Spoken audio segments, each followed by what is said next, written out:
Hello, good people. Welcome back to yet another video. Pa favorite channel yenyu kana pa favorite page yenyu. Zita rangu ndichinzi Uncle Saint. Chanza chamai venyu chigotwe mpama na mama. Ndichida kuti Mwari wekudenga wakuitire zvakanaka nekuda kusapota kwamunoita Saint TV. Mwari wekudenga ngawakukomborerei nekuda kumira nesu kwamunoita mazuva ose. Chitoti makadii. So nhasi tawana mukana wekuti tinge tinoenda kunoona mai ano pamwe nemwana. For the past 9 months, for 9 months takanga tichichengetana pamwe nekutarirana namai ano. Chida kuti thank you very much kune vese vakamira namai ano, vakavakomborera nefurniture, vamwe vakavakomborera nemagas stoves, vamwe vakavapa nhumbi, chikafu, zvipi nezvipi, mari zvakasiyana for the past 9 months. Mwari wekudenga vakuitirei zvakanaka, Mwari wenyasha zhinji vakukomborerei. Iye zvino patasvika ndepekuti namai ano tasvika pamvura yacheka makumbo. Kwete kuti hatisi kuzovabatsira, but mai ano takuda kuti tichivarumura mugore rino ra2026 vachizvimirirawo vachiita zveupenyu hwavo. Saka zvatakuita, pane vhidhiyo ratakuita iye zvino, vana mama vatichasangana navo vatiri kuenda kunoona kuHoughton Park, Methodist Houghton Park. Vane chipo chavari kuda kupa mai ano chatiri kutenda kuti chipo ichi chinofanira kuitawo kuti upenyu hwamai ano hunge huri unoenda mberi, nezvizhinji zvatakavaitira zvinogona kuita kuti zvinge zvinosapota upenyu hwavo nevana vavo. Mwari wekudenga vachitiitira zvakanaka. Imi michigara ipapo, tiende tese kuHoughton Park munoona kuti chii chaitika kuHoughton Park. Zita rangu ndichinzi Uncle Saint. Handei tinozvionera. Makadii mhuri yeZimbabwe. Ini ndinoitwawo mai Mupfura, ndiri weMethodist Church in Zimbabwe Parktown Society. Tiri vebato reCSR, zvichimirira kuti Christian Social and Responsibility. Tinobetsera vanenge vane need. Ndauyawo nemumwe wangu wandinayo pano, rege vaizviintroduce vega. Zvakanakai. Makadii mhuri yeZimbabwe. Indoitwa mai Chinara. Tinopindira paParktown Methodist Church in Zimbabwe. Tiri veboka reChristian and Social Responsibility. Tinofamba tichionawo pane need pari kuda kubatsirwa. Saka takabva from day 1 rasununguka mai ano ndichiteedza maprograms aitwa naUncle Saint, ndichingoshuvirawo kuti nerimwe zuva tinofanira kuisawo ruoko rwedu pana mai ano.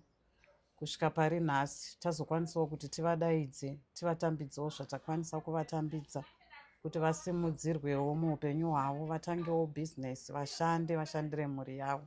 Zvikuru sei toda kutenda Uncle Saint nebasa ravari kuita rekuti tikwanise kuidentify vanhu vakadaro. Tichingoti Mwari dai avaitirewo zvakanaka, varambe vaine utano, varambe vachishanda basa rinodadisa kudai, nesuwo tinowanirawo mukana wekuwana vekubatsira kubva kuburikidza naivo.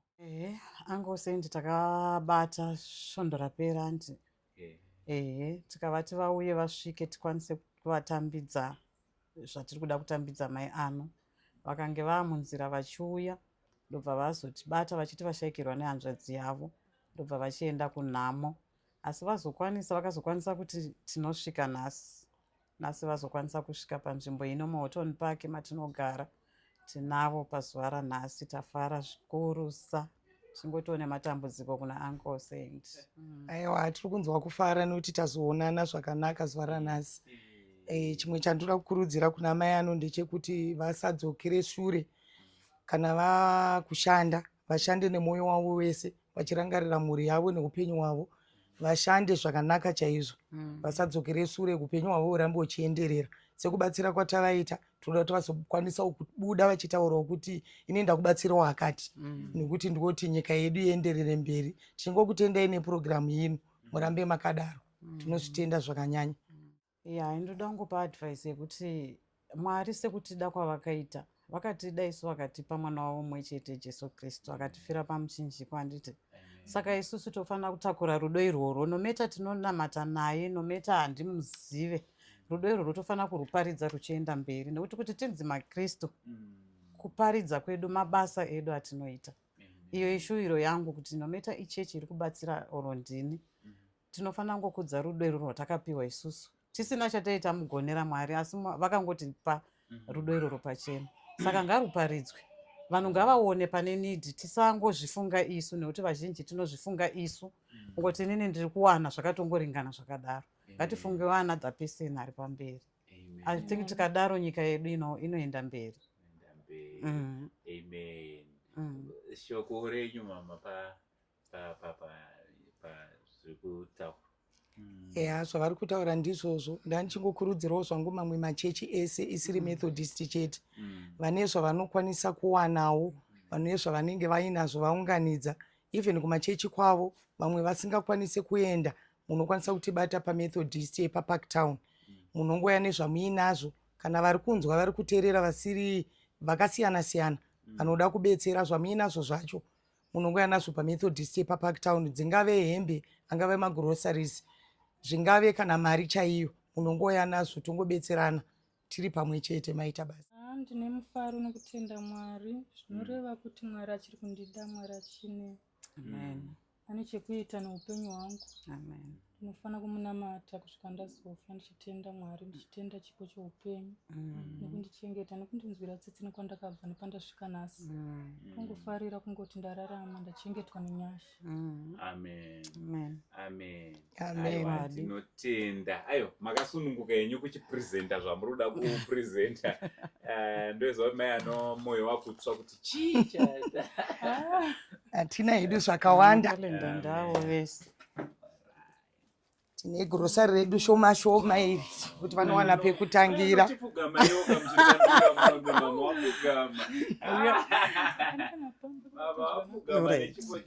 Munowana pekutangira pashoma pagrocery apa. Nemari yedu shoma ishi noita 150 yokuti munowana pekutangira mwana wokutanga bhizinesi renyu. Tichitendawo kudaro tine makalenda edu aya ozopanana muri 3 April rino. Mupananawo makalenda edu tichishambadzawo kumberi kwamuri kuenda ikoko. Tinotenda naizvozvo. Tinotenda. Thank you so much. Aiwa, ngatimbopawo chipo chekuombera nekuda kwezvataitirwa izvi. Thank you so much. Mai ano tadzoka kwamuri, munotiwo kudini zvamaitirwa? Ndinongoti God bless you Methodist Church. Mwari akuropafadzei. Murambe makadaro. Chingobatsirawo. Ndinotenda zvangu, ndinotenda ndizive kuti ndingati kudii asi ndine mufaro wakanyanyisa mumwoyo.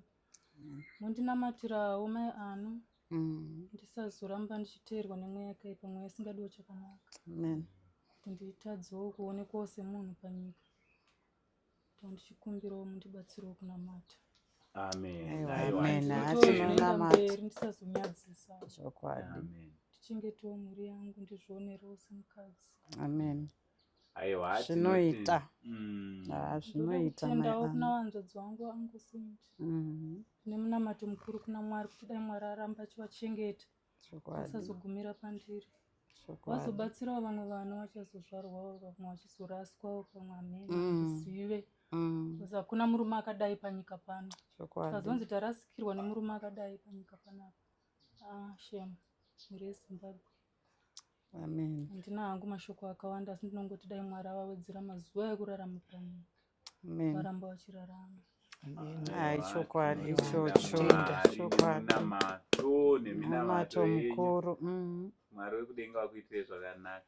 Ana mama ndinotenda nerudo rwenyu. I know kuti izvi hazvina kuitwa nekuti mari iripo. Zvaitwa nerudo. Kugona kurangarira vamwe vanhu. Kumbozvikanganwa imini.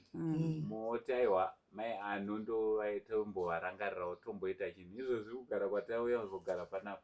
Mune mabasa akawanda munofanira muchiita, but nguva iyoyi isusu nguva chete tinotoikoshesa. Chokwadi. Nekuti mazuva ano muziva zvemuHarare kupiwa nguva chaiyo chaiyo. Vatotenda Mwari anowa achikura zvichifadza kudaro. Tingotenda futi namai Zenda. Toda kuramba tichingovatenda nemwoyo wavo kuti Mwari arambe chingovarangarira nekuchengeta mai ano. Vashoma vanhu vakadaro. havawaniki vanhu vakadaro vashoma. Mwari aramba achingovaropafadza, Amen. vasaore mwoyo, varambe vachingove naye. Amen. Aiwa, tinotenda. Isusu vamwe tinenge takuda tinetera kutonakidzwa nekuona vanhu. Noti God bless you Methodist Church. Vana mama, Mwari uri kudenga vakuitire zvakanaka. Munotisvitsirawo mashoko ekutenda kune vamauya makamiririra. Mwari uri kudenga vakupfudzei mberi 2026. Muone kubata kwaMwari. Amen. Tenda onemi. Mazvita.